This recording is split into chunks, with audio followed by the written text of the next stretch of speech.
সারা দেশ থেকে প্রতিদিন লক্ষ লক্ষ শিক্ষকরা এখানে ছুটে এসেছে।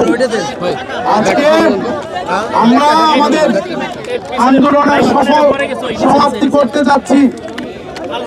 আমরা আপনাদেরকে কথা দিয়েছিলাম যে সরকার বলছে আমরা যাবো না, বলছিলাম কিনা? এই যে হাতে নিয়ে এসেছি,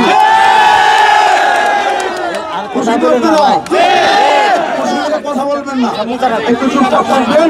আমরা অল্প সময়ের মধ্যে আমাদের ব্রিফিংটা সুন্দর করে আমরা শেষ করতে চাই। আমাদের দাবি ছিল তিনটা, একটা হচ্ছে 20% বাড়ি ভাড়া, আরেকটা ছিল 15,000 টাকা মেডিকেল ভাতা, আরেকটা ছিল 75% উচ্চশিক্ষা কর্মচারীদের জন্য। ওয়ালটন এখন দেশের সীমানা পেরিয়ে পৌঁছে গিয়েছে 50টিরও বেশি দেশে। ওয়ালটন, ঘরে ঘরে বিশ্বজুড়ে। আমরা মূল ফোকাসটা ছিল বাড়ি বাড়ানোর পরে। আমরা যখন 5 তারিখে বাড়ি ভাড়া হলো 500, আমরা তীব্র ক্ষোভ জানালাম। এরপর আন্দোলনে আসার পর আমরা মন্ত্রণালয় নিয়ে গেল, তারা 5% প্রত্যাখ্যান দিল, এটা তো আমাদের সম্মতি ছিল না। আমরা আন্দোলন চালিয়ে গেলাম।